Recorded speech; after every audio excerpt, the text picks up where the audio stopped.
Good afternoon. This is Adriaan van Seters. I'm Adriaan van Seters. I hope everybody can hear me. Welcome at this seminar on second generation of Eurocode 7. This is our third session, actually. We had two before, and this one is devoted to pile design. So we have a lot of registered people registered for this seminar. I come back on this later. So welcome here. About this webinar, there's a few house rules I would like to discuss with you. Please mute your microphone because it goes through Q&A. Only use your screen when you're talking, so then you please let know and show who you are. Questions can be asked through a question and answer. So there is an on the Zoom meeting, there's a question and answer button, and you can write your questions. We don't have time to answer all your questions, so we will answer them afterwards. We will have one or two questions after each speaker, and then at the end we have a question time at the end of the seminar. The webinar will be recorded, and I think the slides will be available through NEN. So a link to the presentations and the Q&A will be sent afterwards to all of you.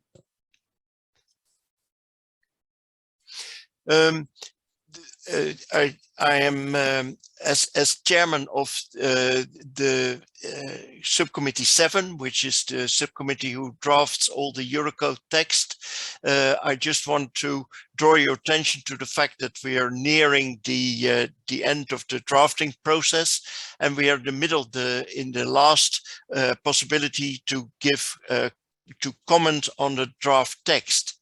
And that commenting can be done until the 21st of December of this year, and it can be done by everyone, but through the national standard bodies of the European countries in the specific country. There is an extra consideration.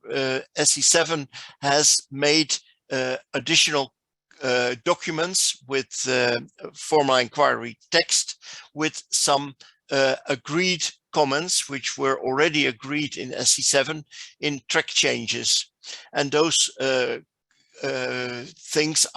those documents are available through NEN, and that are the document numbers shown here, N1662, 1666, and 1670 on part 1, 2, and 3 with the integrated draft and all the comments in it. And it would be good if you consider these and when you're going to comment on the drafts, and we invite everyone to do that.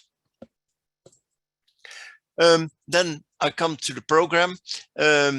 You've seen the program on the website. We have first a welcome session, which is going on at the moment, and then Christian Moorman will take over. He will talk about pile design according to part 3 of Eurocode 7, across 6 pile foundations, and will give an overview there. Christian Moorman is a professor of the University of Stuttgart in Germany, and well, he's very much involved in the project teams and development of Eurocode 7. And then the next speaker is Sébastien Bourlon. He will talk about the actual behavior of piles. Sébastien is working with CETEC in France, also a member of projects drafting the Eurocode, and especially involved in the pile design section. The third speaker is Vital Bogusz. he is working with Jacobs in Poland, and he will talk about lateral behavior of piles. Yeah, he was also many years involved drafting Eurocode and commenting on it, task group leader and so on in SC7.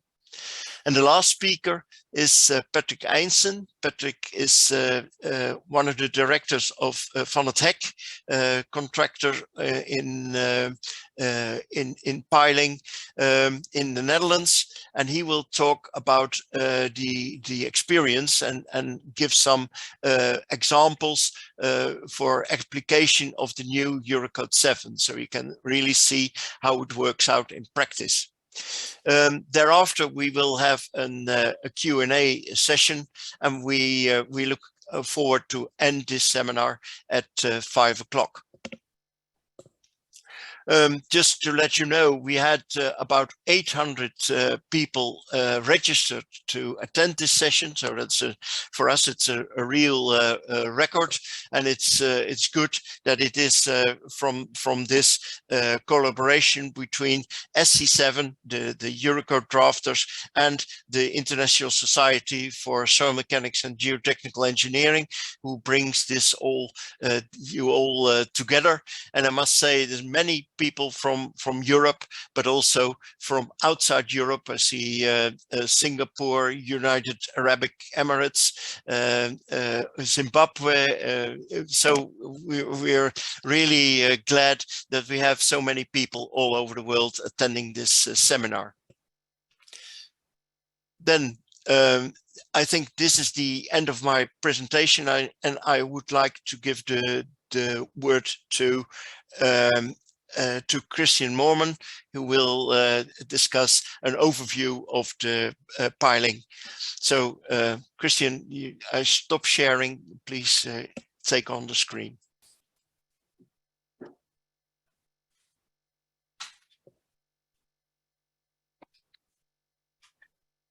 Yeah, thank you, Arian, for the nice introduction. I hope you can see my screen now.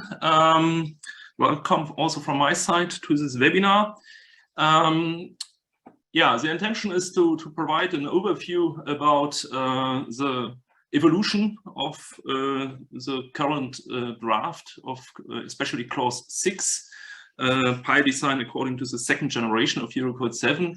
I will also give you a short overview about the structure and content of this clause, and will highlight some of the major modifications in comparison to the first generation. Yeah, I'm going to start with a timeline that shows the work done by evolution groups from 2011 on, followed by project team 4 that wrote the draft of clause 6, and some accompanying task groups which further improved the draft again and again. So it has been really a long-term evolution process, in total more than 11 years, with many European experts having been really involved and reflected this draft. And at regular intervals, there was also an intensive review and commenting process by national standard bodies, whereby the clause on pile foundation was always very popular in reaching top scores for the number of comments received per clause. I remember some drafts, intermediate drafts, where we received more than 1,000 comments. So it was a long way, but I would say it was a reasonable result we finally gained. Yeah, I think you are aware that in the second generation, Eurocode 7 will be split up into two parts, with in 3 parts, with part 1 general rules, part 2 ground properties, and part 3 geotechnical structures. Worth to mention is that some part of Eurocode 7 part 1 went also to EN 1990, which provides now also the basis for geotechnical design. So what is the consequence for pile design? We need more or less all 4 codes. Also, Eurocode 7 part 3 is of special, of most relevance. In EN 1990, the principles are specified, like consequence classes, as well as consequence factors and partial factors on actions and stresses. EN 1990 also specifies the verification cases. That is what has been named design approaches so far. In EN 1990 Part 1, there are general rules provided, which are relevant for pile foundations as well. That comprises the definition of geotechnical categories, the definition of characteristic, nominal, and representative values. And there are also tables with partial factors on ground properties, as well as consequence factors on properties and resistances provided. EN 1990 Part 2, ground properties, we have to consider for pile foundation with regard to ground investigation and determination of ground properties. And finally, in Eurocode 7 Part 3, the clause 6 pile foundation provides the most relevant information for geotechnical analysis and verification of pile foundations. Here also model factors, correlation factors, and partial factors on pile resistance are specified. We will present that in more detail in the following presentations. As you may know, Eurocode 7 Part 3 includes 9 clauses on different geotechnical structures, with clause 6, as already mentioned, dedicated to piled foundations. For foundations, also clause 5 on spread foundations and clause 11 on ground improvement is relevant. Starting point for the evaluation of the new clause 6 was basically chapter 7, pile foundations, in the current Eurocode 7 Part 1. The clauses 4 to 11 of Eurocode 7 Part 3 have a uniform structure as listed here in the green colored box. So the relevant sections are basis of design, materials, groundwater, geotechnical analysis, ultimate and serviceability limit states, implementation of design, testing, and finally reporting. This structure correlates with the structure of Eurocode 7 Part 1, what is very reasonable concept, because the sections of clause 4 to 11 in consequence contain often just a reference to the correlating sections of EN 1997 Part 1 and some supplemented structure-specific rules. So it's a quite stringent concept between Part 1 and Part 3. In the following, I'm going to present a rough overview about the relevant content of the sections of clause 6 pile foundations. The first section, 6.1, section and field application, clarifies that this clause is relevant for single piles, pile groups, and pile drafts. So this is basically a new approach, as the current Eurocode 7 just focuses on single piles. In this section, it is also specified that piles should be classified according to the method of execution, whereby this classification is only used to determine resistance factors. There are 4 classes: full and partial displacement, replacement piles, so basically board piles, and so-called unclassified piles, which would cover also new pile types. In the annex, you will find a table showing examples of pile types related to the different classes. So it makes it easier to make this classification. Section 6.2 specifies the basis of design, whereby it mainly takes reference to the relevant sections of EN 1997 Part 1 when addressing design situations, geometrical properties, the zone of influence, limit states, or robustness, whereby some specific rules for piles are edited. Concerning the actions, the new code provides additional guidance, especially for axial pile resistance under cyclic loading, by the concept of stability diagram that Sebastian will explain later in more detail. Section 6.2 also includes additional requirements on ground investigation for pile foundations. Besides some general requirements on ground properties needed for pile design, the minimum depth of field investigations is specified for single piles with 3 times the diameter of the pile base, but at least 5 meters beneath pile 2 level. There are also specifications for pile groups and reduced minimum depth on for piles on strong rock masses. Section 6.3 materials contains mainly references to the correspondent section 5 of EN 1997 Part 1, or in case of ground properties to Eurocode 7 Part 2. Specifically for concrete piles, there are some additional requirements on concrete cover and exposure classes. Section 6.4 groundwater includes, in addition to a reference to the relevant section in EN 1997.1, no specific rules for piles, as that is usually for less relevance than, for example, for deep excavations. So section 6.5 is of higher relevance, as in this section detailed information about the calculation of piles are provided. That starts with approaches to consider action on piles due to ground displacements. It then continues with the design of piles, of axially loaded single piles, which can be done by calculation, testing, or by prescriptive rules. For the design by calculation, there are two options, which Sebastian will explain in more detail. Either the ground model method, where ground properties determined from field and laboratory tests are used, or the so-called model pile method, where individual pile resistances profiles determined from correlations with field test results will be used. For the design by testing, either static pile load tests can be used for ULS and SLS verification of piles in compression and tension, or alternatively, in case that only a ULS verification of piles in compression is requested, dynamic or rapid load test might be used. So I would say that's basically in line what you already are used to apply with the current version of Eurocode 7. The section provides also some basic rules for transversely loaded single piles.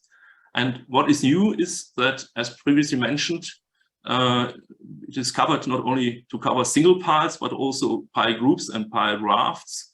There are also now clear requirements provided on the calculation of pile groups and pile rafts and approaches to evaluate their overall resistances. I'm just showing here the equations that will also be explained in more detail later on. Concerning the calculation of displacement of pile foundations, the specifications, including clause 6, are less detailed, I would say, than for ULS verifications, but at least requirements on effects to be considered are formulated.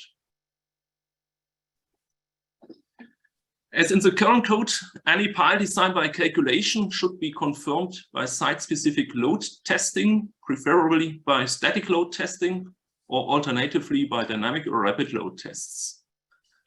Such site-specific testing may be omitted in cases where there is extensive comparable experiences. That is also allowed here, but in these cases, higher model factors have to be applied than for confirmation by testing. So in clause 6.5, you will find this table here specifying the minimum quantity of load testing. So clause 6.6 is related to ultimate limit state verifications. So that are in principle in accordance to what you know from the current Eurocode. For a single pile, in the first step, you have to evaluate a so-called representative value of the pile resistance that is more or less comparable or identical to the characteristic value in the current code. And for the design by calculation using the model pile method, that means single profiles from soundings, and for design by testing, the representative value has to be evaluated by correlation factors.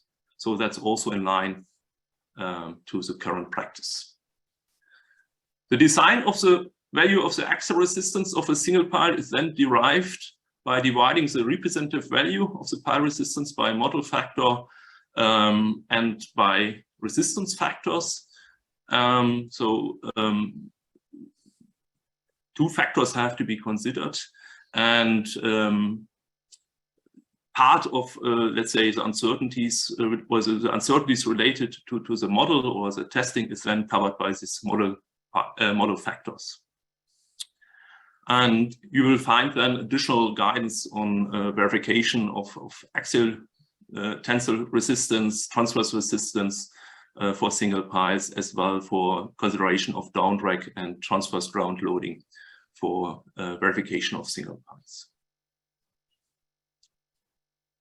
For pile groups and pile grafts, the resistance of the overall foundation structure has to be verified, whereas there's usually no need, I think that's important to mention, to verify the resistance of an individual pile or single elements, at least in case the pile cap is able to redistribute the loads. And then finally, section 6.5 provides also several tables with all the model, partial and correlation factors for single piles, as well as for pile groups and pile grafts. And these tables will be presented in more detail by Sebastian and Witold in the following presentations. Section 6.7 is related to verification of serviceability limit states of pile foundations. And provides mainly basic requirements. For single piles, there's an option shown here to omit the explicit SLS verifications by simplified evaluation, whereas for pile groups and pile grafts, it is requested to come up with more detailed considerations where the interaction effects are considered with appropriate models that take into account nonlinear behavior of the ground, flexural stiffness of the structures, and other relevant influence factors. Yeah, the section 6.8 implementation of design is quite short, as it includes mainly references to the European standards on execution of piles and related execution piles like diaphragm wall, code for diaphragm wall, jet grouting, and so on, which could also be used as piles, and to section 10 of Eurocode 7 part 1 concerning inspection, monitoring, and maintenance issues. Section 6.9 is then related to testing, what is of course a relevant issue for pile design, as the execution of pile load tests in most cases actually already covered by European standards, which have been published during the last years. This section includes only complementary specifications on planning and interpretation of pile load tests. You will find, for example, guidance to determine the test load or how to interpret test results in order to identify the ultimate resistance, for example, by applying this 10% criterion. There are also some, from my point of view, useful details. For example, there is a guidance that you might use smaller diameter, or for the test pile, a smaller diameter than the working piles, and some conditions to do that. Yeah, section 6.10 reporting includes just references to the corresponding clause 12 of Eurocode 7 part 1 and to the European standards on execution of piles and pile load tests without further specific regulations for piles, so it's quite short. Then it's also important to mention that there is an Annex C, that's a relevant annex for clause 6, providing quite comprehensive additional information. All parts of Annex C are informative, and therefore it can be decided on national basis whether these parts apply or not, or whether they might be adjusted to national experience. So that's quite flexible. So what is basically provided in this annex? In C3, as already mentioned, you find this table for pile classification. Then in C4 to C8, methods to calculate the axial pile resistance based on ground parameters, CPT or pressure meter profiles, as well as, and that is new, on empirical table values are provided. C9 provides guidance on calculation of ground drag, quite detailed. C10 indicates the mechanism to consider for verification of group of piles, of tension piles, so the block behavior. C11 and C12 offer a simplified approach to evaluate the settlement and lateral displacement of single piles. And in C13, you will find an approach to evaluate the buckling resistance of slender piles under compression. And finally, the stability diagram for cyclic loaded piles in C14 enables the user in an easy way to determine whether due to axial cyclic loads, the axial resistance of a pile needs to be reduced. So I hope that has provided you with a tight overview of the new clause 6 for pile foundations. Before coming to an end, I intend to highlight a few of the major modifications and improvements realized in the second generations. The first, very fundamental from my point of view, improvement is that the new clause 6 considers not only single piles as the current code, but covers equivalently pile groups and pile grafts. The slide just provides an impression about the requirements on the geotechnical analysis of pile groups and pile grafts, indicating that it is requested to consider group effects for pile groups and for pile grafts also further interaction effects like pile graft interaction. So that will be explained in more detail by Witold. A second very important issue from my perspective is that the new Eurocode 7 intends to write a stringent foundation design and verification concept for all types of foundation. So going from left to right, the specifications in clause 5, 6, and 11 should ensure a smooth transition for the design from spread foundations via ground improvement with rigid inclusions, with and without a load transfer platform, to pile grafts and pile foundations, with the aim to reach a comparable equivalent global safety level.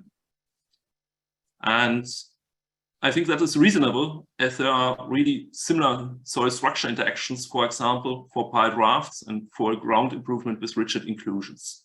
So that is the intention, to really have a harmonized approach for all these different kinds of foundations. There was a mandate by the European Union at the beginning of our work, 11 years ago, to harmonize verification concepts. And for pile foundations, we lately succeeded in doing so.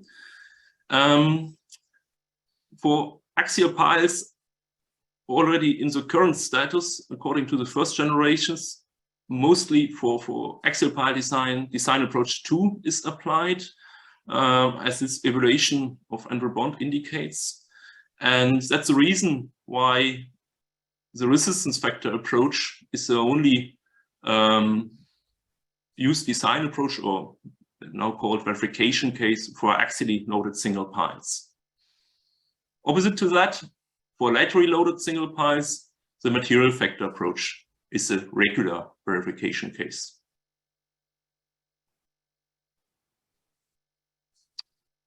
Worth to mention as a major modification is also that the set of partial model and correlation factors for pile design has been modified. Correlation factors, or the basic idea of this, let's say, modification in order to reach a more stringent concept, is that the previous correlation factors have been splitted up. So we have now correlation factors considering solely spatial soil variability, and on the other side, model factors considering uncertainties related to the calculation model in case of design by calculation, or to the execution and evaluation of pile load tests in case of pile design by testing. So that will be also more explained in more detail by Sebastian. Of interest might also be that for pile design by testing, separate set of correlation and model factors are now provided for static load test, rapid load test, and dynamic impact tests. So there is a possibility to adjust these factors to national experience also. A further aspect is that the new Eurocode also provides much more detailed guidance for consideration of actions on piles due to vertical and horizontal ground displacements, causing downdrag, heave, or transverse loading of piles. And this slide just intends just to show an example of some regulations for downdrag. which is requested to be considered for both ULS and SLS verifications. I think that's also new for some national experience. And Sebastian will go to explain that in more detail. Finally, and I think that's quite important for state-of-the-art code, it's important to state that numerical calculations are now established for piled foundations, equivalent or in addition to analytical or empirical methods. And the tool is even recommended for example, for pile groups and pile rafts in order to investigate the soil structure effects, as this paragraph copied in here for pile rafts indicates. And for the application of numerical methods, more guidance is provided in Eurocode 7 Part 1. Yeah, to conclude with this short introduction, some personal final remarks. From my perspective, final design in second generation of Eurocode 7 is a reasonable evaluation from first generation rules, and I hope that we succeeded to demonstrate that by today's webinar. And in the meantime, sometimes we had a discussion whether it's a revolution, and I think we can now clearly say and state that by no means it is any kind of revolution. And as the new code covers many design aspects like pile groups, pile drafts, etc., it provides really additional guidance and support for engineering practice. I'm really convinced. And probably one additional remark. The second generation of Eurocode 7 specifies, as the first generation did, basic requirements for the analysis and the verification of pile foundations, but does not aim to be a comprehensive textbook covering all details of pile design. And therefore, the user might need to make use of additional, also national guidelines, recommendations, or textbooks for specific issues. And that's not only allowed, that's recommended even. Yeah. And in addition, all sets of partial factors, model factors, etc., are national determined parameters, NPTs, and can therefore be adjusted according to national experience. And there is a lot of flexibility. Also, we succeeded, as I mentioned, to harmonize the verification concept itself. And taking the long-term evaluation process into account, I think it can be really concluded that Clause 6 reflects up-to-date European consensus for pile design, and that the second generation of Eurocode 7 provides a modern framework for state-of-the-art pile design that can be combined with national experience and approaches inside, and as we have also guests from outside Europe, hopefully also outside Europe. So thank you very much for your attention. Thank you, Christian. Can you hear me, everyone? Yep. Yeah. Okay. Thank you, Christian, for this well, very comprehensive overview of all the work we did and all the content of the design for piles. I think I agree with you that it is covering all aspects of design, from testing to ground investigation and getting your parameters from that. Also the pile groups and so it's very good. I looked in the chat window or the question and answers, but I don't see any questions for Christian at the moment. So I would also see the time carry on with the next speaker, Sébastien de Burlon, who will talk about actually loaded piles. So Sébastien, for you the floor.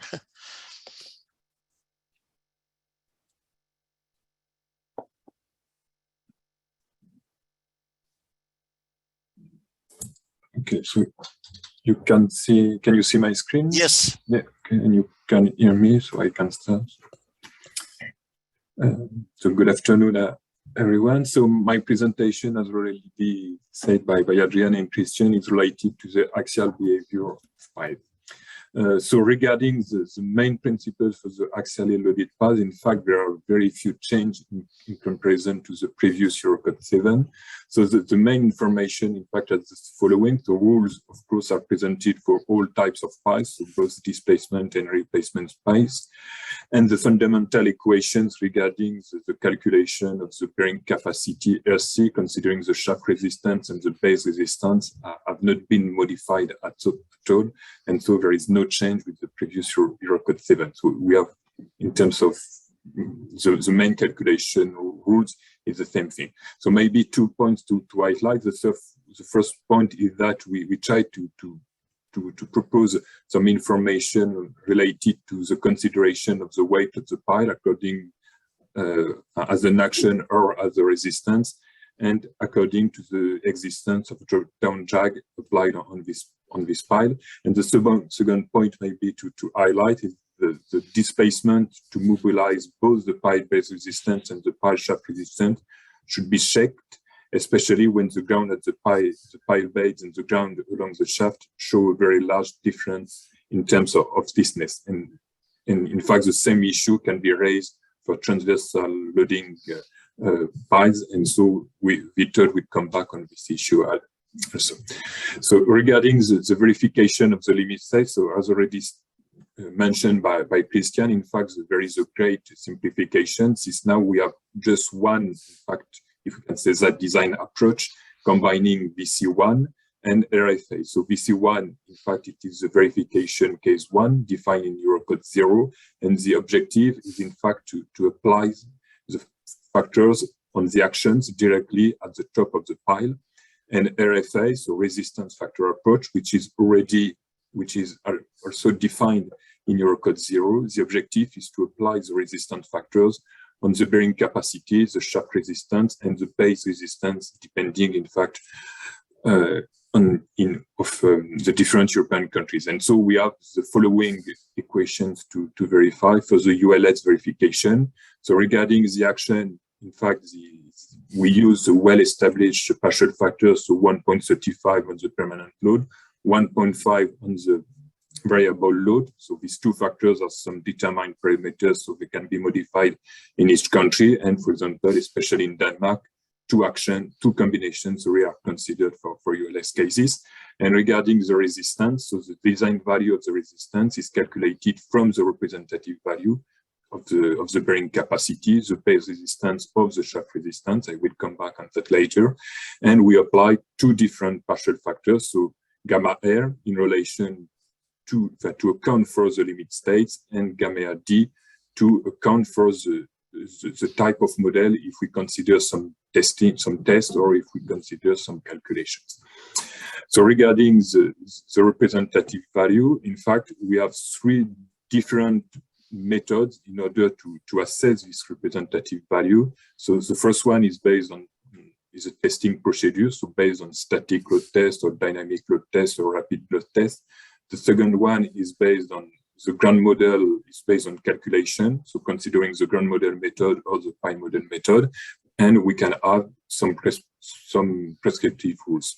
So in fact, the global organization is more or less the following. So in terms of bearing capacity, the criterion that is considered correspond to a displacement of the pile of 10% of its diameter. Based on that, so we can use different procedures in order to calculate the representative value of the bearing capacity. So one based on the ground parameters through the ground model method.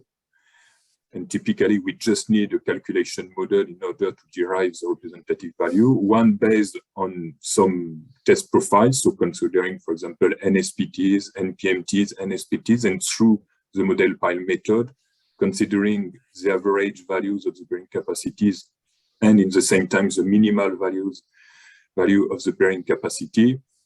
And considering the correlation factor, it's possible to calculate the representative value. And the last one, based on the testing procedure, we consider the different values that we have measured, and it's possible to calculate the representative value of the bearing capacity. So what is important maybe to highlight, considering these three issues, is that in fact, the safety framework is based on the consideration of three main issues.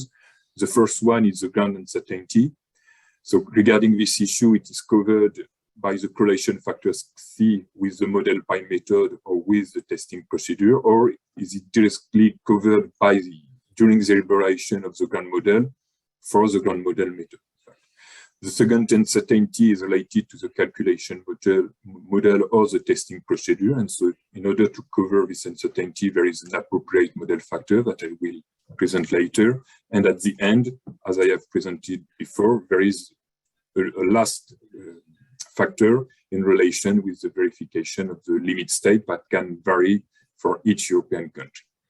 So regarding the calculation model, so this different calculation models are presented, especially in an informative annex, but it can give to the designer a large overview of what we can do now in terms of calculations. So three calculation models compatible with the ground model or the model pi methods are given. So the first one is based on the ground parameters, so using the well-established method alpha CU or beta sigma dash B for the evaluation of the unit shaft friction, and using the parameters NC and NQ for the derivation, for the calculation of the base pressure. After, we have a second type of model based, in fact, of in situ testing, so mainly CPT and PMT, and the global idea of these two approaches is to derive the shaft resistance or the base pressure, considering the type of ground, the type of pile, and of course considering the cone resistance value or the net limit pressure value in order to characterize the strength of the ground. And based on these different data, by correlation, it's possible to assess the unit shaft friction or the base pressure. And if you want to have more details, you can read now the annex. And the last approach is based directly on empirical tables with some correlation, so some vague correlation, we can say, between, for example, the undrained shear strength and the unit shaft friction, or between the cone resistance or the unit shaft friction. So this is the different calculation models that are now completely presented in the new Eurocode 7. So after, in terms of synthesis, maybe regarding the calculation of the bearing capacity of a single pile, in fact, we have the following organization. So we have two main procedure, one from testing and one from calculation. So for testing, the input data are the result of the load test, static load test, dynamic load test, rapid load test. For the calculation, the input data, in fact, are the ground parameters that can be organized into a ground model, or that can be directly considered through the model pi method, considering the end test profiles. After, we have to take into account the spatial variability of the ground. So for the testing procedure is directly covered by the correlation factors. And in fact, it is the same way of thinking for the model pi method, where we apply directly these correlation factors. And for the ground model, in fact, the spatial variability of the ground is covered during the assessment of the representative values of the ground properties. After, the next stage is the uncertainty of the calculation model, or the uncertainty of the measured values, in fact, the measured values that we have for the load test. So we have the specific model factors that is applied for the load test, and we have a specific model factor that depends on the calculation that we use. So it can be a calculation model based on the ground parameters, based on PMT values, or based on CPT values. And at the end, in order to derive the design values, we apply the resistance partial factors that are defined for the resistance factor approach. So here you have, in fact, the complete overview for the assessment of the bearing capacity of a single pile. So maybe with more details, so here you can see the model factors that we can use, so regarding the testing procedure or regarding the calculation model procedure. So in the new Eurocode 7, you will find this table. So here in this table, you have static load test, rapid load test, and dynamic impact test. And for each type of test regarding the type of soil or ground, you can select the model factor. And we have more or less the same organization with the calculation model, depending if we use the ground model method or the model pi method. We have the different partial factors to select. And for the ground model method, the idea is to vary the value of the model factor depending on the knowledge of the site and depending on the possibility, for example, to perform some control tests during the project. So regarding the correlation factors, so as it has been said by Christian, so the correlation factors are presented, in fact, in order to only take into account the spatial variability of the ground. And the idea and the objective is to avoid, in fact, to select the representative value of the ground parameters, which is always subjective. So in fact, it's a direct approach to assess the representative value of the bearing capacity. So these factors are given, in fact, in order to take into account the coefficient of variation around 12%. So if we have a higher or lower scatter, it's possible to develop another approach. All these values are presented in this table. So for testing and for calculation, and for testing, there is two lines, so one for static and one for rapid or dynamic impact test. And maybe a new thing that has been developed in this new Eurocode 7 is, in fact, the possibility to take into account the density of boreholes for the calculation of the correlation factors. And the idea is to say that for a given number of CPTs or PMTs, it's possible to decrease the value of the correlation factors when the area of the site investigation, that is here defined by the distance between each borehole, is decreasing. So when the site investigation is decreasing, for the same number of CPTs or PMTs, it's possible to decrease the correlation factor. The last point is related to the calculation of pi settlement. So in Eurocode 7, it's an important issue in order to really take into account the substructure interaction.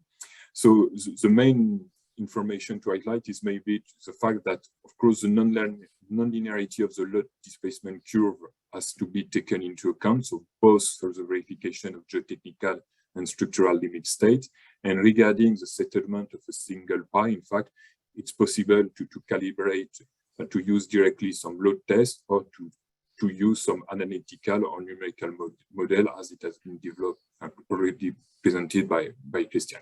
And in the annex, for example, you can find some example of some load transfer functions if you want, for example, to develop some calculation based on TZ curves.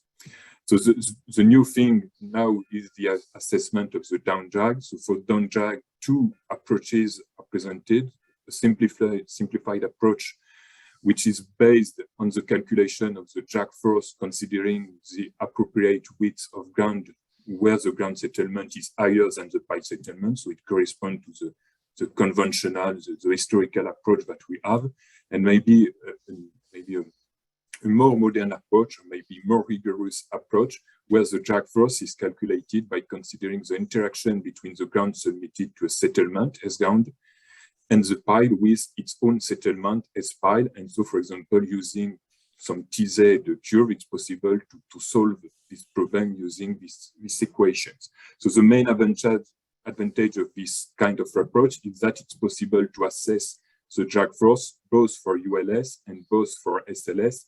And the main conclusion of all this calculation is, in fact, that the drag force is lower for ULS cases than for SLS cases.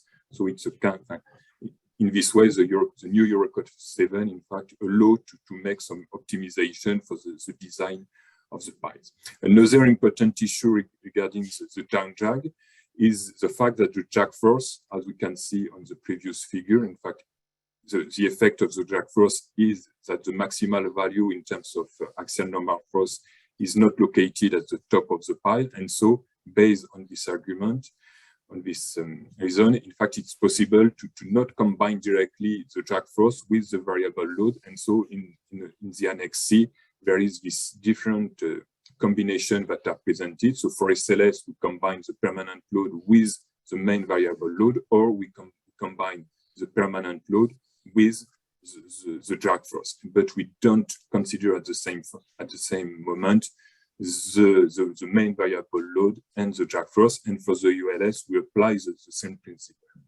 So all these rules are very clearly described and presented now in the new Eurocode 7.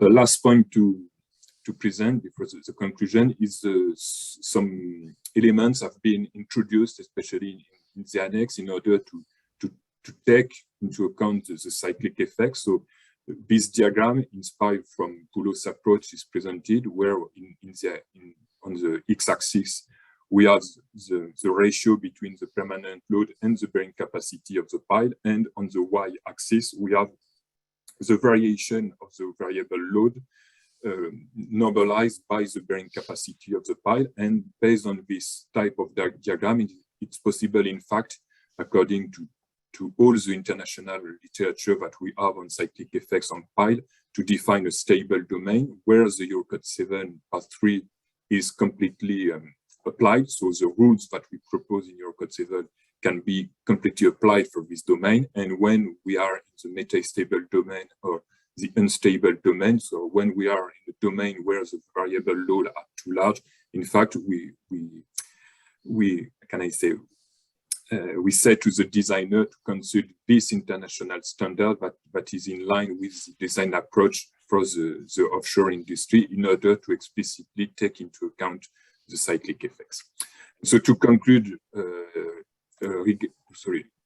regarding the axially loaded base, what we can say, so in fact, we have proposed different methods, so testing, ground model, and model pile methods. We completely described various calculation models are presented.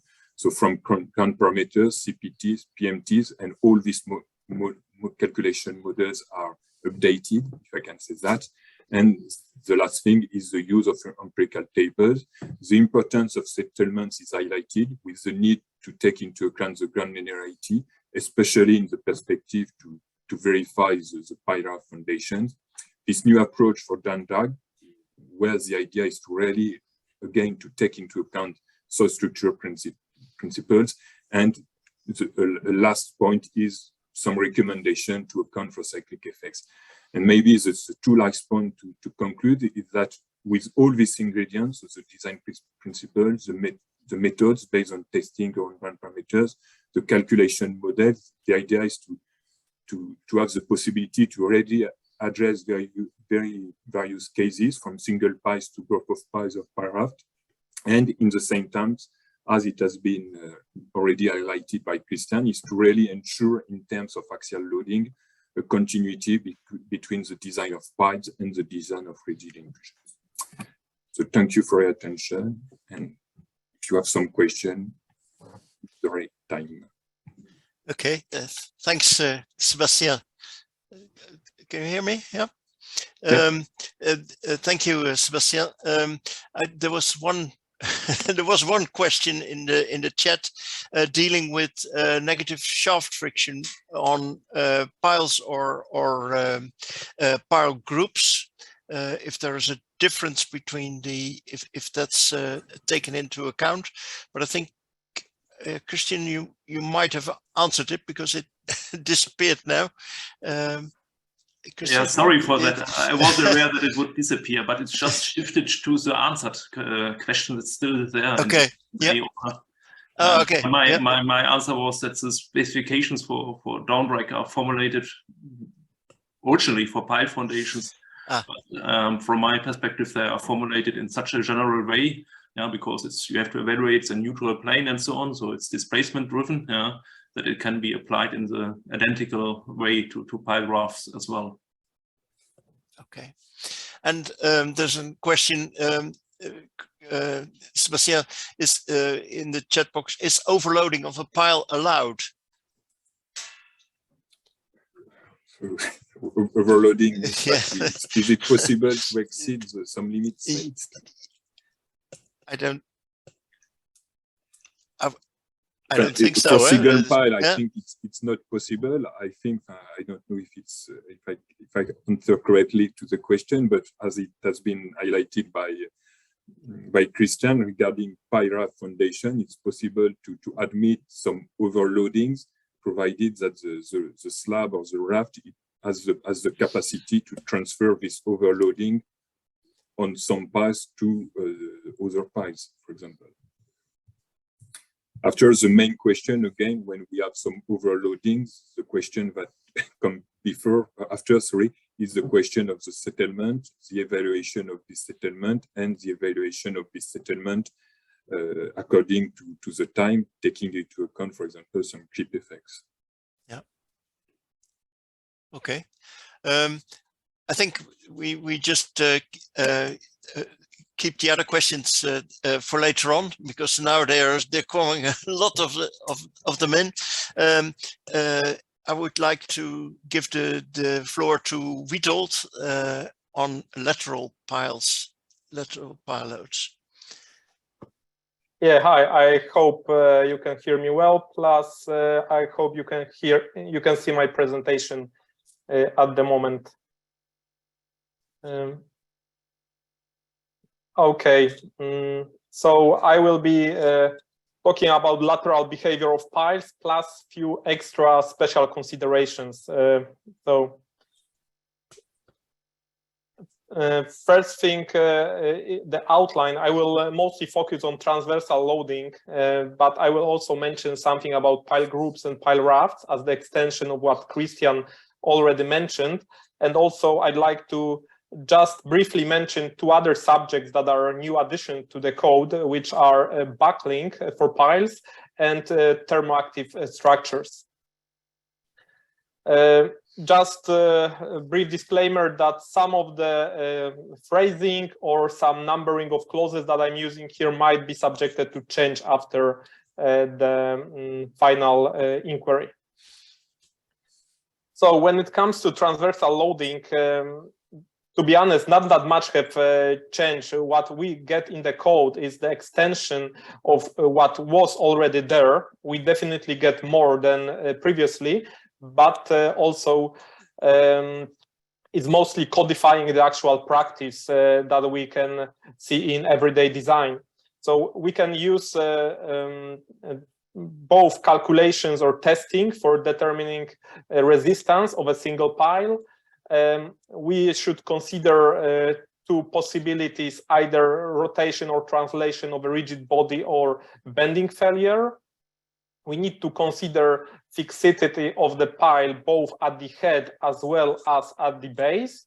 This latter one is mostly related to rock sockets. And we need to consider a variation of ground stiffness with depth, as well as in layered soils. We need to consider the stiffness as superior or inferior, because in those cases, actually the stiffness difference will provide the most unfavorable combination in most cases.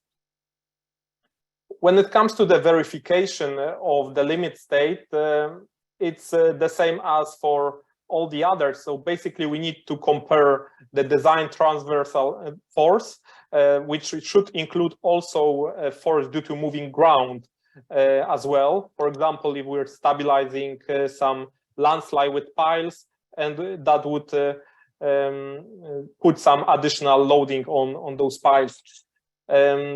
And we need to prove that it's smaller or equal to the design transfer resistance. When it comes to the design value of that resistance, we can use two different approaches actually for transversal loading, which is a material factor approach and resistance factor approach. In this table, you can see the letters, but basically, even though now they are scattered a bit in Eurocode 0, a bit in part 1 of Eurocode 7, and also a bit in part 3, not much have changed besides simplifying the system. Basically, we need to use one of those approaches, which also can be subjected to a national choice. So our national annexes can specify whether both are allowed or one of them.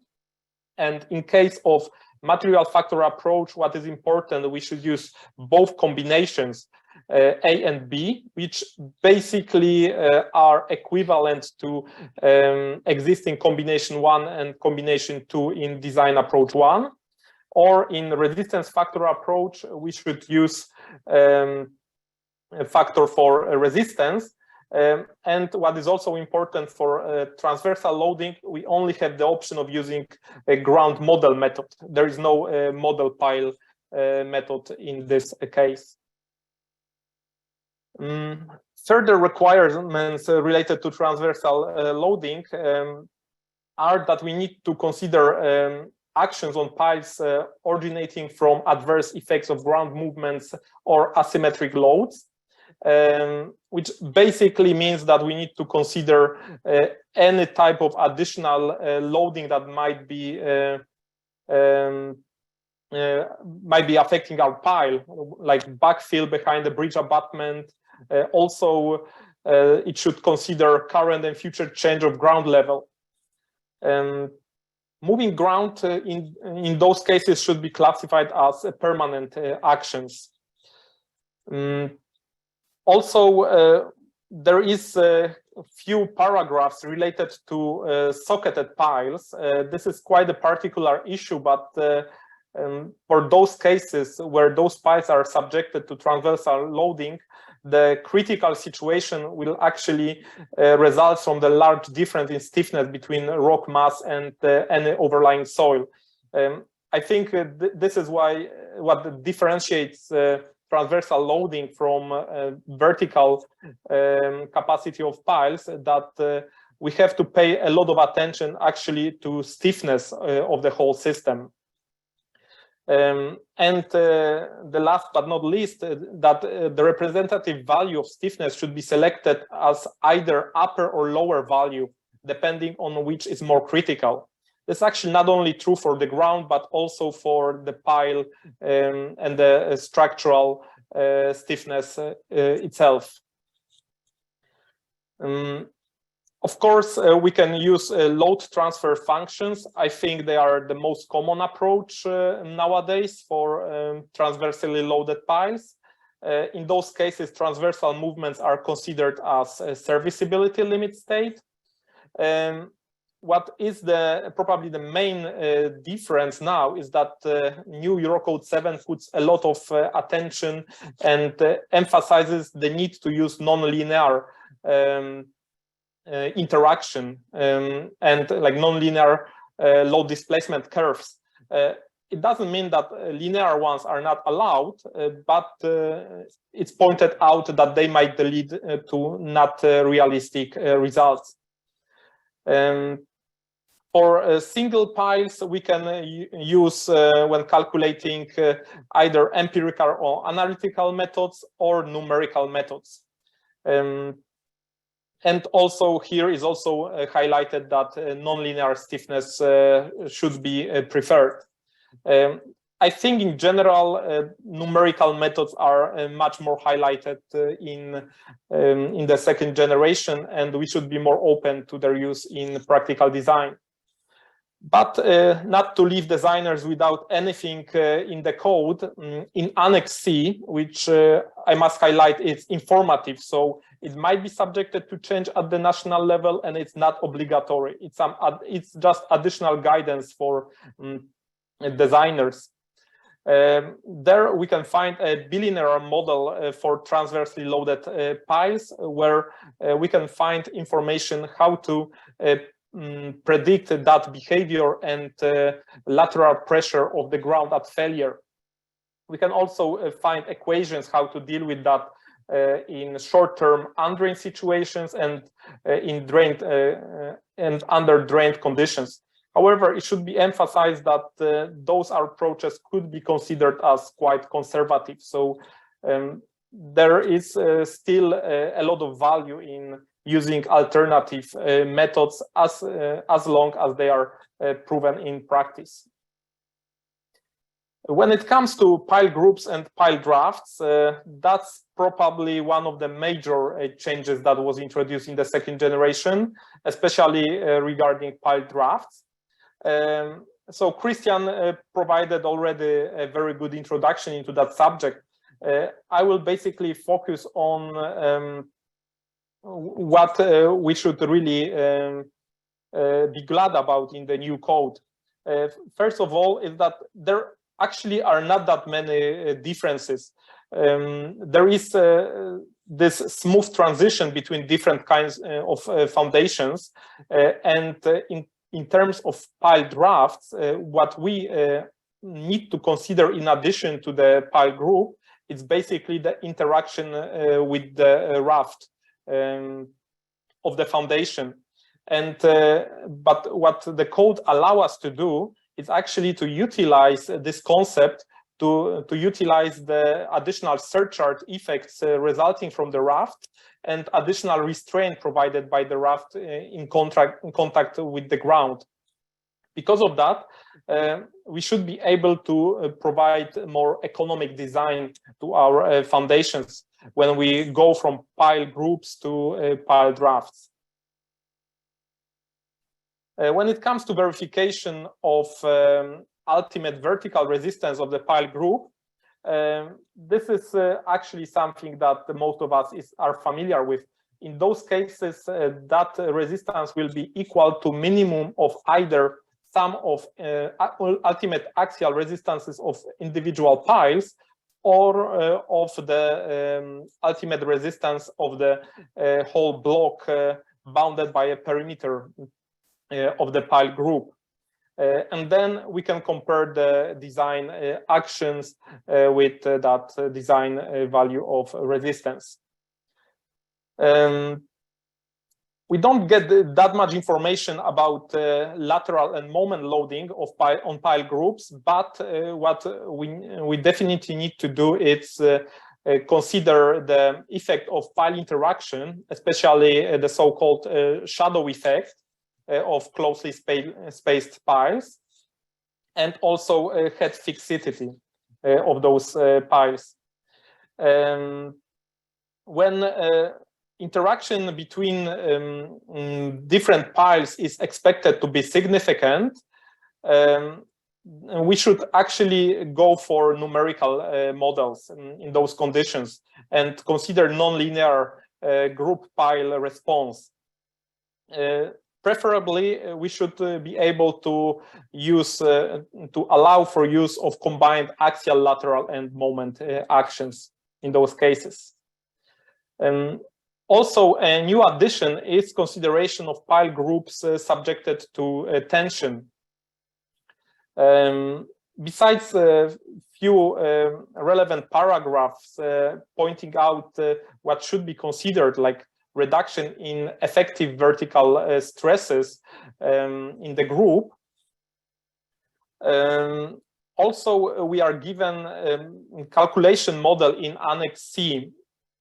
There we can find the guidance how to consider a possible failure mechanism, either as a put out from the ground of all the piles, lift off of a block of soil, or a combined failure.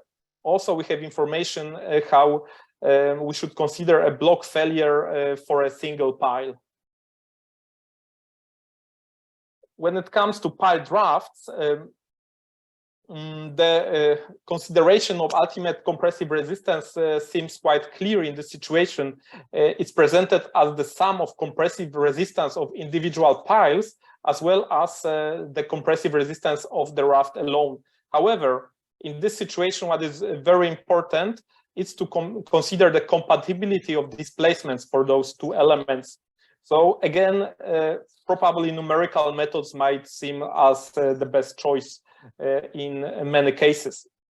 Verification of this design resistance for pile raft, it's similar like in other cases, comparing the design actions to design resistances. As probably from my perspective, the most important aspect that is mentioned in the code regarding to pile drafts is that verification of ultimate limit states of individual piles may be omitted if ultimate limit state of combined structure is not exceeded. Also, we don't need to check the shaft and base resistance of individual piles if they are used only for settlement reduction of the raft foundation or in cases where they are used to reduce the bending moments in the raft itself. Then those piles, individual piles, are actually allowed to reach their limiting value. So this highlights that the function of piled rafts can be actually to control the settlements, and then we don't have to consider them as individual piles. In the new code, we get one table summarizing the partial factors we should use for ultimate resistance of piles groups and piled rafts. We can apply either material factor approach or resistance factor approach again. And in this situation, for the pile group, we should use both the resistance factor as well as model factor, which is by default set up as 1. However, it could be modified at the national level. And for the pile draft, we should consider the sum of pile group resistance and the resistance of the raft divided by the resistance factor, when of course we're using the resistance factor approach. One of the last issues I wanted to talk about is buckling. We should consider it as ultimate limit state. And it's related to the vertical load and we get some guidance about allowed slenderness of the piles and critical buckling load. And for high values of those, we should consider and then move on to considering the theory of second order. However, in generally, in the Annex C, we already get quite a lot of information how to check buckling for a different kind of pile setup, either the vertical pile or non-vertical pile. And the last thing that's worth mentioning, that it's a true novelty in the code and recently added to the latest draft, I believe. It's considering of thermoactive foundations. Annex H, which is covering those, is not focused on piles, but the piles are one of the elements mentioned there. So for those of you who are not aware of that, thermoactive foundations are elements that are both geotechnical structures and can be used as a heat exchanger for extracting shallow geothermal energy. In their design, we should consider thermal, geotechnical, and structural aspects. What that means for piles is mostly that we need to consider additional head displacement, normal forces, and mobilized axial resistance when applying additional thermal loads to our pile foundations. Coming to the conclusions, I believe that many problems were addressed compared to first generation of Eurocode 7. However, mostly the main requirements are given, not specific calculation models, with exceptions of few presented in the annex.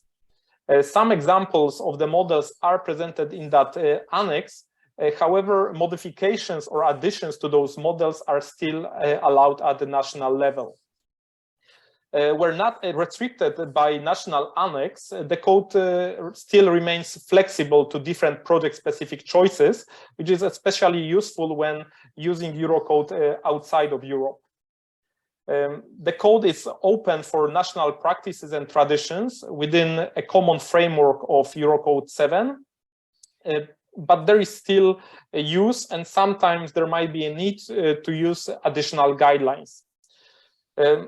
Also worth mentioning that some structural aspects related to specific geotechnical structures, like buckling of piles, are covered now in Eurocode 7 as well. And what is also important, considering that second generation of Eurocode 7 will be with us probably for next 20 or 30 years, and we cannot predict what new technologies, models, techniques will come up. Eurocode 7 is open for promoting innovations. Maybe things like pile rafts or even thermoactive structures might seem like something that was around already for sometimes even a few decades, but they are still not popular in practice. Hopefully, adding them into the code might promote their use in many cases where actually reducing carbon footprint and sustainability becomes more of an issue. Thank you. Okay, thank you, Witold. We have one question about PY curves. It's from Bernachte. As far as I know, there's no generally accepted method for piles loaded at the top or by moving soil using nonlinear PY curves. There's not apparently no general method accepted. In fact, it can be proved that simply moving PY curve is wrong. So what are the recommendations in the code for such cases? Could you give any idea on this PY curve issue, or it's very specific? Yes, maybe I will betray a bit of code drafting kitchen, but in many cases where we actually don't have a model given in the code, quite often that is the result of the fact that there is no one widely applied model for that. So yeah, we are aware of that. However, we cannot restrict not using those models. And fortunately or unfortunately, depending on the point of view, it's up to the designer to choose the calculation model. Even now, when looking into the code, those models, like, for example, this bilinear model, it's presented in informative annex. So it will be a mistake to consider that it's something that you have to use because Eurocode is promoting that. It's only guidance that, okay, you can use that, but you can use something else. And unfortunately, that is true that there, at least as far as I know, I am aware, I agree with that there is no non-linear model that we could put into the code. So what I would recommend is actually, if you have load tests available, do some back analysis, prove that some model works for you in your country, and try putting it into your national annex, or just use it in your practice. Yeah. Okay. Thanks, Witold. I was also wondering. You said in lateral load piles, stiffness is very important, but we do not factor stiffness. We have there's no partial factor for soil stiffness. Could you say something on that, or why it isn't? That's probably a tricky question, because I think so, yeah, especially in context of numerical methods, is also coming up sometimes that whether to factor stiffness or not. Currently in the current draft and in general practice, we don't really factor the stiffness. What I mentioned was mostly in the situation where we have a really significant difference of the stiffness. So, for example, we have a pile going into the rock, and in the rock socket we will have a very high stiffness, and in the ground above we will have much lower one. And from my observation from practice, it's very important to assume those correctly, and actually in many cases assuming, at least from the perspective of structural design of those piles, assuming higher stiffness for the rock socket and the lower stiffness for the ground will usually be the most critical scenario. So we don't factor it, but we should really pay attention to selecting of those values. We shouldn't just take the number from the table, from the ground investigation report. We should look at the possible variation. Yeah. Okay. Thanks very much, Witold. I think the last speaker we get now is the Patrick Eijnse, who will go into the examples and the application of the Eurocode. So, Patrick, the floor is yours. Yes, thank you very much. Probably you can hear me now. Yes, very well. And if I now push this button, you can see my presentation. All right. Yeah, in this last presentation, I will show you a worked example with the new draft Eurocode 7. And you must recognize a lot of the things my colleagues just told you. My role in this Eurocode 7 process is being a convener of subgroup B of task group B2. These task groups are working on worked examples which were previously used to promote the first generation Eurocode 7. Subgroup B looks at work examples for class 6 piles. So I will take you through a very simple example, a ULS design of actual loaded piles based on design on static load tests. So a lot of information is given, and this is probably not the way you normally do a design.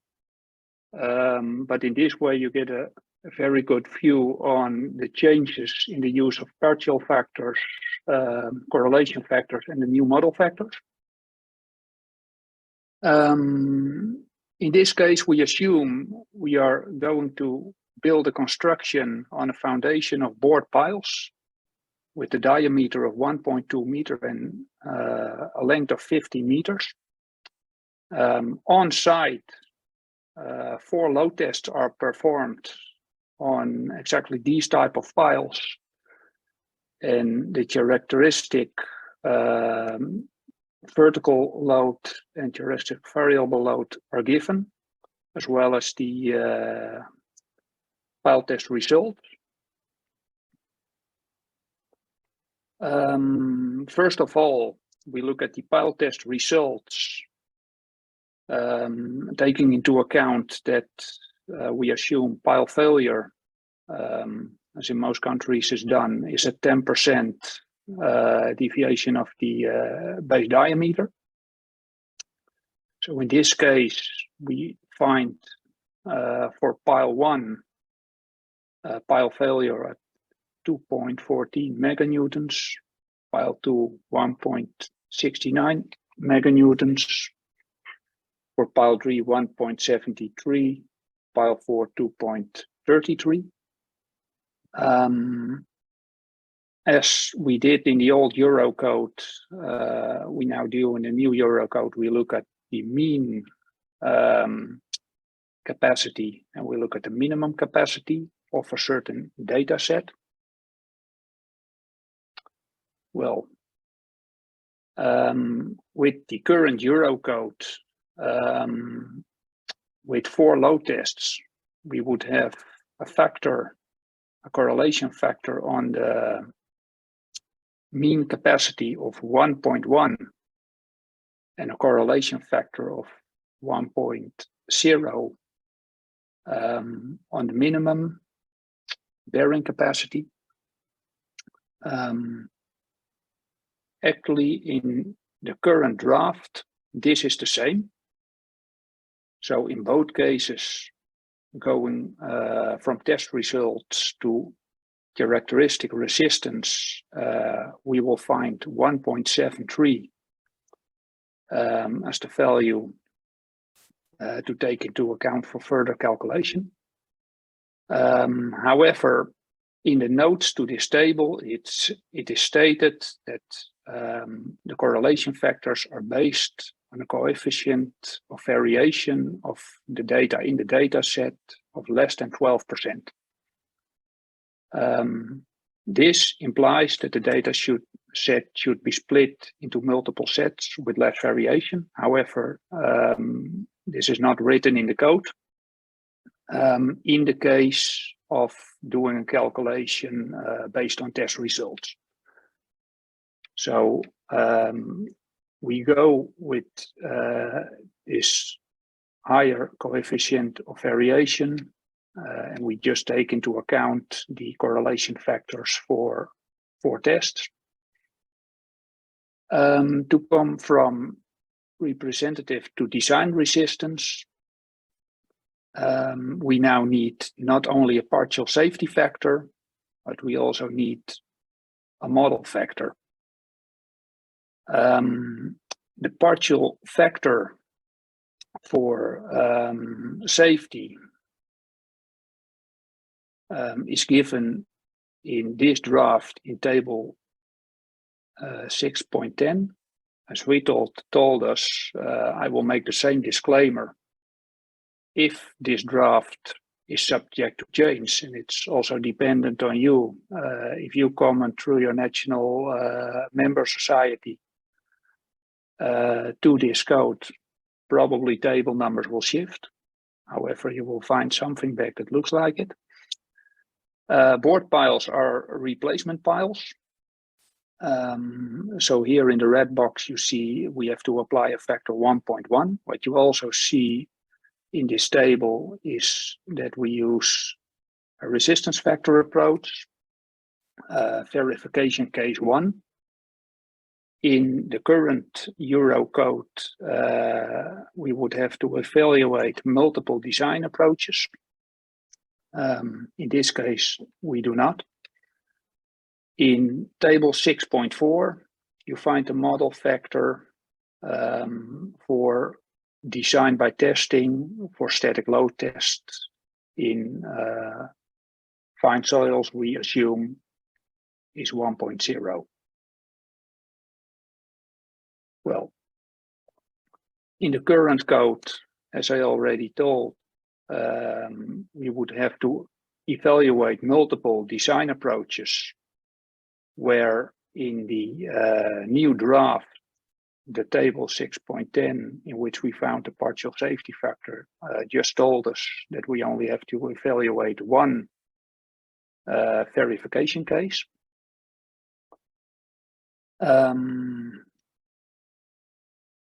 For people who have made this example before, they will probably see some resemblance of the new draft with design approach 1, combination 1 from the current code. However, here I only give the answer to design approach 1, combination 2, because that's the most unfavorable answer you can get, and that's where you have to design to. If we look at the actions, this looks the same as in the current code. Here again, we look at design case 1, and we assume we are in consequence class 2. Hence, we find a gamma of 1.35 on permanent load and a gamma Q on variable load of 1.5. If we then go to the design actions, again, for the current code, we look at design approach 1, combination 2. This gives total design load of 10.2 meganewtons, where this sole verification case we have to look at gives 12.9 meganewton for the verification case. Well, if we then look at the final outcome, the current code would tell us N, so the number of piles required would be 9 piles, whereas the new draft code tells us 8.2 well, you can only do this with 9 piles. So there's not so much change. When it would be made on more piles with less capacity, probably you would save a pile in this particular example. And as I already told, people who've made this example before would see this is the same outcome as current code design approach do.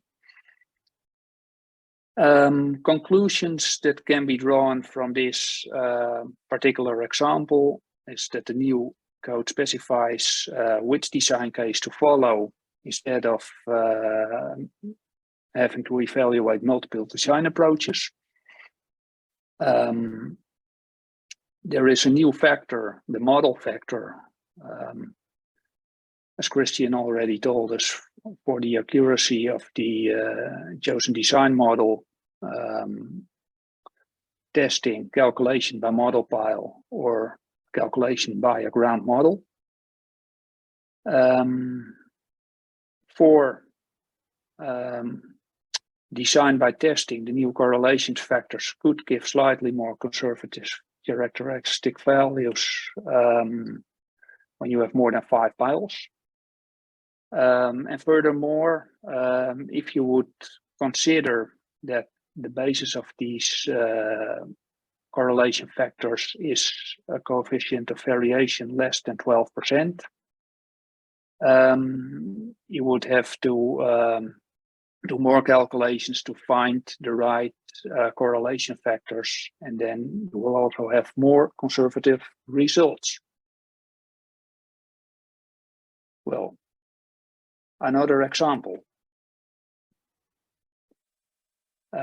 If we take the same example with the same assumptions, but in this case we assume that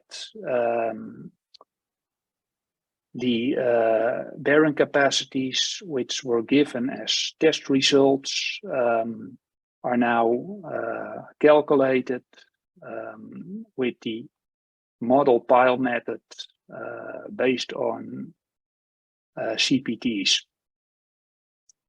We have the same outcomes per CPT as per test. We have the same mean result, and we have the same minimum result.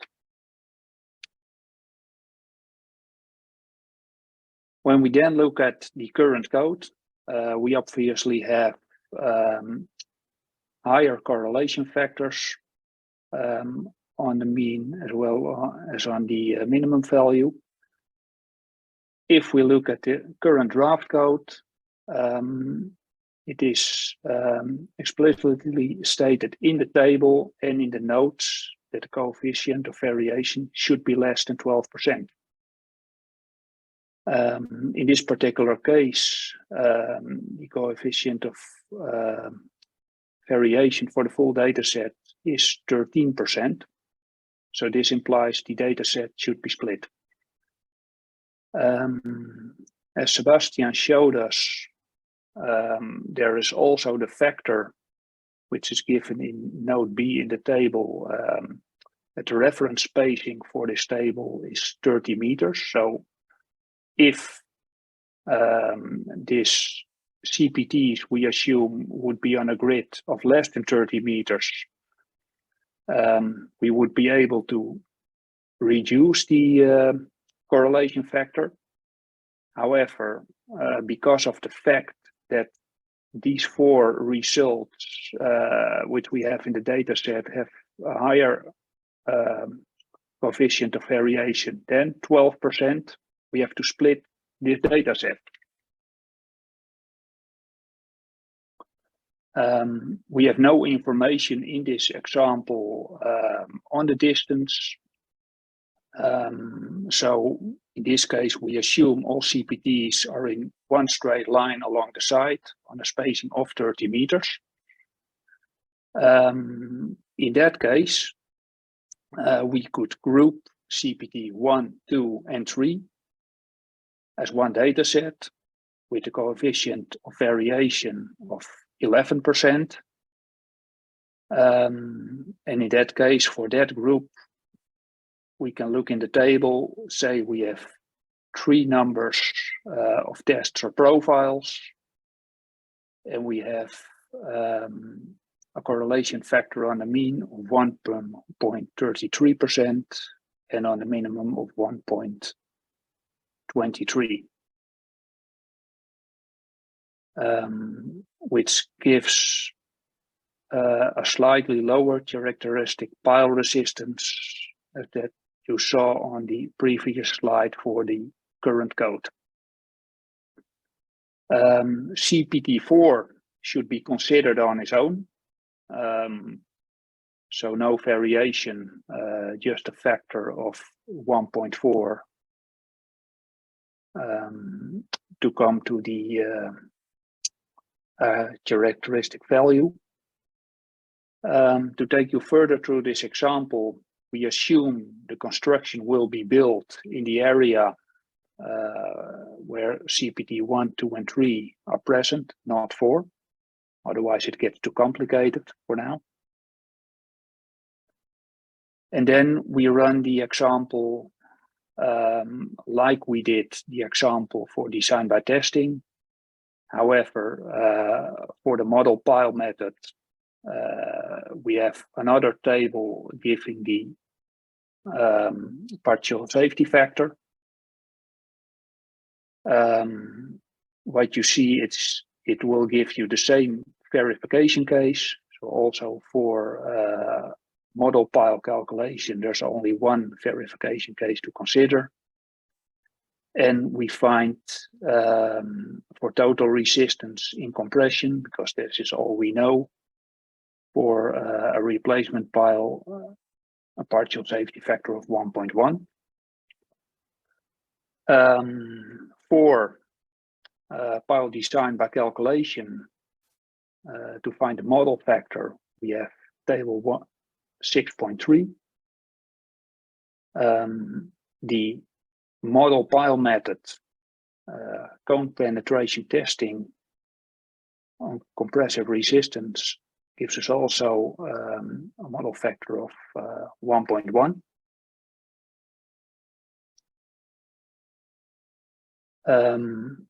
So again, in the current code, we would evaluate multiple design approaches, and design approach 1 combination 2 in this case also gives most unfavorable answer, where the current draft is just one calculation of verification case 1.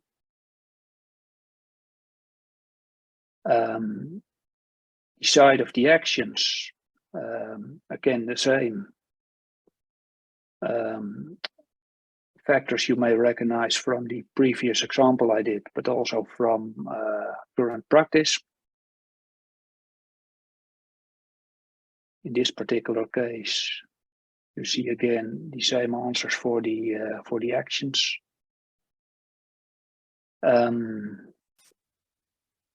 Here, because well, N goes from 10.6 piles required to N is 11.1. It gives, in this particular example, 1 pile more for the design. This is because we are very strict about the coefficient of variation of the data set of ground investigation that is used for doing the design. So the new correlation factors give slightly more conservative characteristic values because variation is taken into consideration. And again, as we did by design for testing, we only have one verification case to evaluate to come to an answer. One more thing I would like to say. Also, Christian already mentioned in the first presentation, we have Annex C, an informative annex. which gives multiple methods for doing design calculations. As already mentioned, designed by CPT, designed by pressiometer tests, but also designed by ground parameters, load displacement curves, calculation of buckling, and much more very useful information on actual calculation methods. So you don't need a textbook, and you can actually have a look at methods that are used in other countries, which is very nice to do, and in some cases very practical. I hope I won some time, Adrian.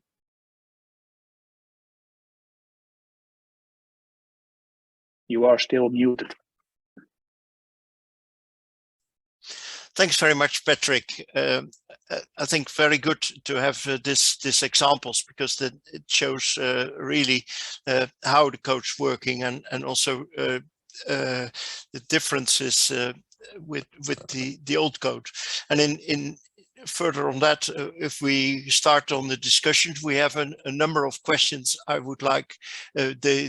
Some were already answered by people from the speakers, but I think it would be good to mention them. But the first thing is more a general question, is about the safety level. Is there a difference in safety, overall safety, between the present Eurocode 2004 and now the new generation of Eurocodes? I think there are some changes. We got model factors, the partial factors maybe changed a little. The correlation factors have been well, seem more or less the same, but there's some small changes possible. So maybe the speakers could give their opinion how on this aspect. And maybe Christian, you had already the overall picture. So could you elaborate on it, and then maybe Sebastian and Witold?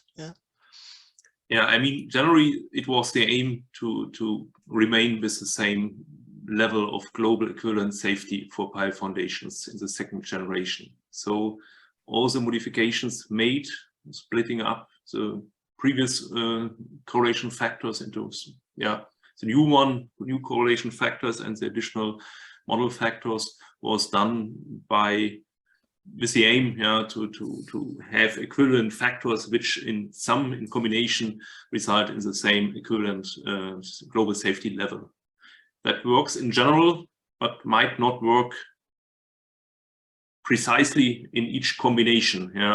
As also, let's say, the structure of some of the tables has been modified slightly, and therefore there might be in specific cases small deviations. But in general, you should really reach the same level of global safety, and I think that is also what has been shown in the last presentation by Patrick. In general, we aim to and are successful in reaching the same length of piles, the same number of piles, and that is also what the exercises shows, which the task group B, that have been task groups dealing with design examples, has proven for pile foundations that this works in general.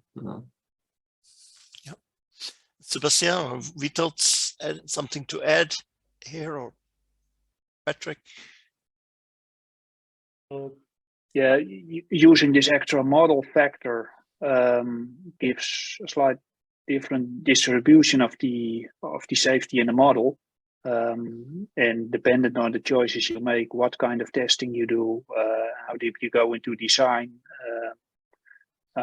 you get a little more safety or a little less where it's well allowed, and it's the same as the coefficient of variation in your soil investigation or in your test results. I think it's a good thing that this is taken into consideration. So it actually pays off to have a tighter grid of soil investigation points within the 30 meters and within groups, it pushes down your correlation factors then.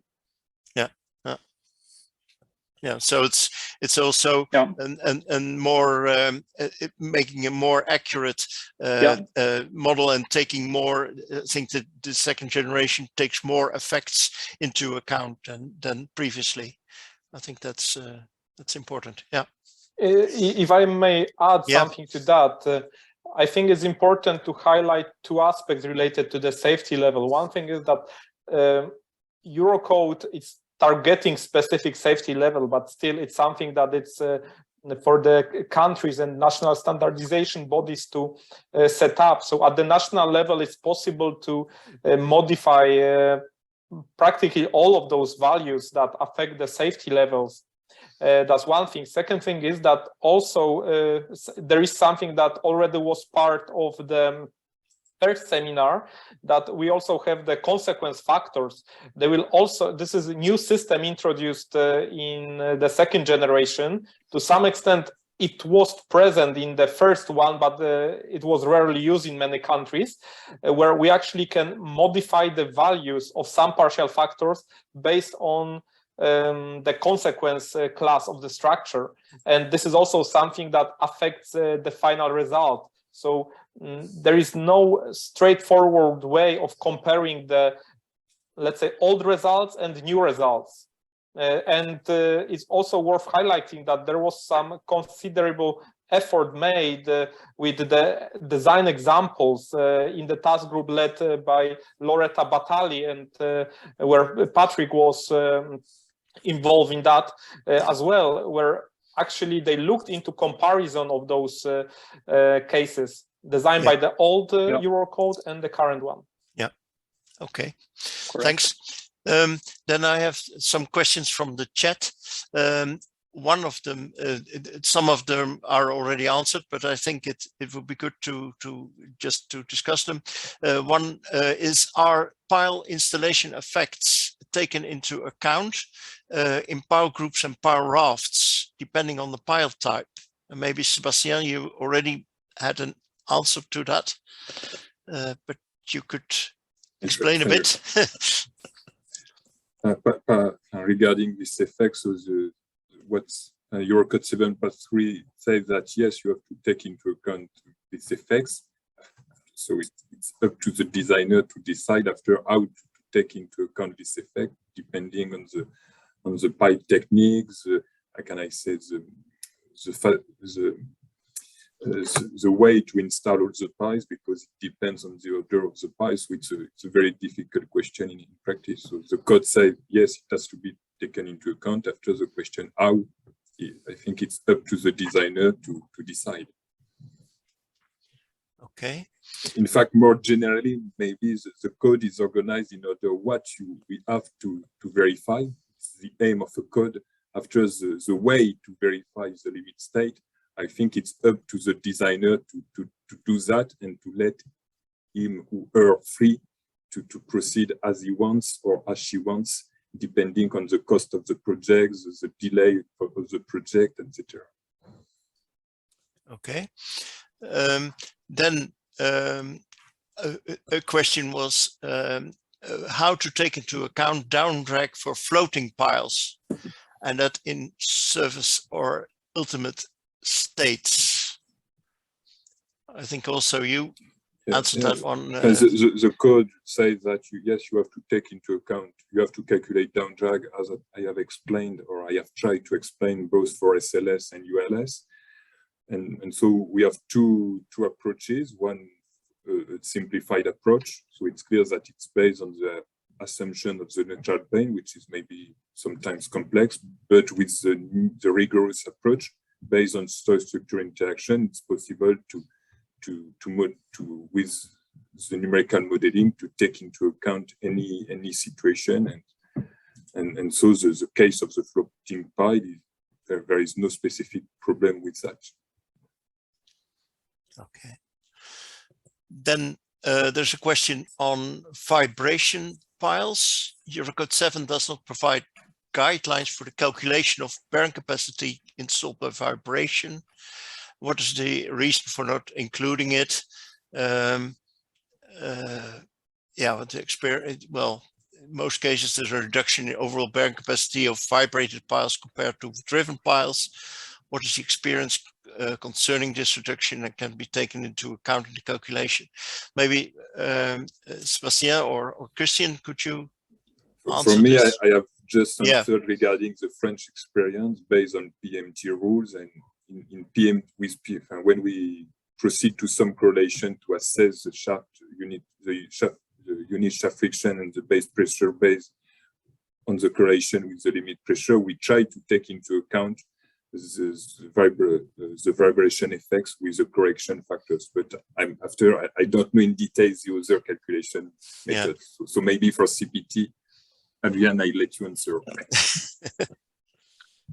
Yeah, I mean, I think in general, the knowledge about performance of vibrated piles is much smaller than for hammered piles. And I think therefore it's difficult really to come up with clear indication on that.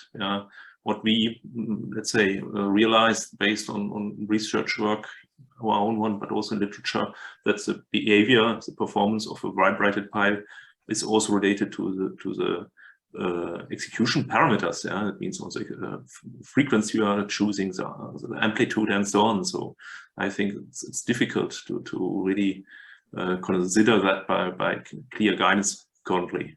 So I think that's the reason why those, let's say, approaches currently documented are related to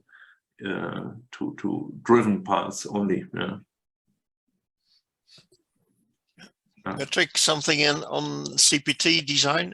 I don't think we have pile factors for vibrated piles, or no, we don't. We don't, but there is a lot of demand for research on that. Yeah. Okay. There was a question on is there any provision regarding the dynamic behavior and dynamic stiffness considering soil structure interaction? So dynamic behavior and dynamic stiffness, I think that's maybe with earthquakes and maybe also machine foundations or wind turbines. Sébastien? Regarding dynamic action, it depends on what we talk about. So for seismic solicitation in Eurocode 8 part 5, there is some clear indication how to assess the stiffness of the pile regarding the impedance function, etc. And for dynamic actions, for vibrating machine, it's clear that there is no clear provision in the current Eurocode 7 to really address in practice this issue. And for cyclic effects, which may be an intermediate, we have just presented the Polos diagram. Yeah, and also I think for properties we got in part 2. There's a whole section on dynamic properties, how to derive dynamic properties for soils and so on. And it's clear that regarding the ground parameters in part 2, we have all the information to address this issue. And after, it's clear that in terms of design, there is, less information, except for dynamic action, where Eurocode 8 has been done for that. Yeah. And then there is a question on performance-based design approach. Will the new generation of Eurocode consider the performance-based design approach for a piled-assisted raft? Maybe Christian or Witold, could you answer on that? Witold, I saw already. We don't name anything in the new Eurocode specifically as performance-based design. At least as far as I know, it doesn't occur in any of the new Eurocodes. But in fact, when we consider performance-based design, which mostly is related to, at least in cases I've encountered, to deformation, so mostly with working with SLS, there is nothing stopping us from using that in case of pile drafts. Basically, the new code, I would say, is even so open that it makes sense for, in many cases, to actually call the foundation pile draft rather than a pile group, because then you don't have to consider, for example, individual piles. Just need to prove with overall analysis that the whole system is okay. So in terms of performance-based design for ULS, like there is not much of applicability, because basically you have to prove that the system is safe, so it won't fail. And in terms of SLS, it's so open that basically it can be applied. I don't see any reason why not to apply it. So, Christian, what's your opinion on that? Yeah, I would agree, General. Yeah, I think that was clear. Yeah, explained. Yeah, I would concur. Yeah, I think in Eurocode we also have observational methods, which is something we do not, as far as I know, we have not described for piles, but yeah, it's maybe something which looks similar than this method. Yeah. Okay, I think we're nearing now 5 o'clock, and I would like to end this seminar. I think we this afternoon we had a very good overview of Eurocode 7, of the new aspects of it. So the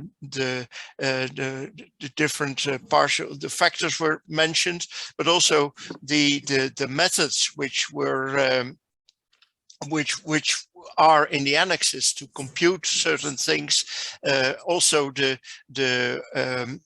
effects you have to deal with in designing piles were very much highlighted. I think it's much more extended compared to the previous code, but it's also highlighted by the speakers.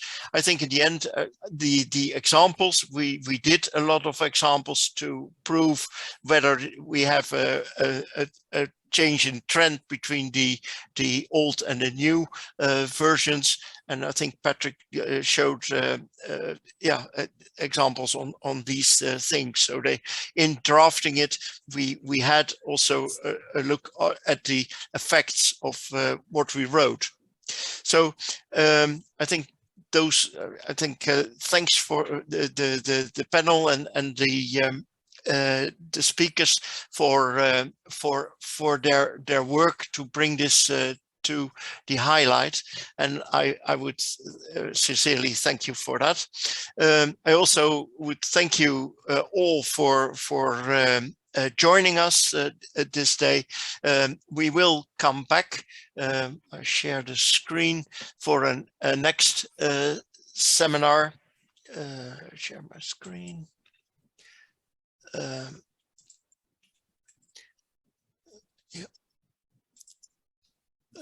For a next seminar in March, and it probably will deal with one of the other structures. We have a new structures on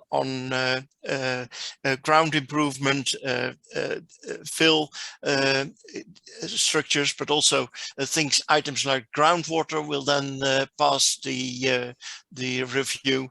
So I hope to see you again the next seminar in March 2023. We will communicate that through ISSMG and through SE7.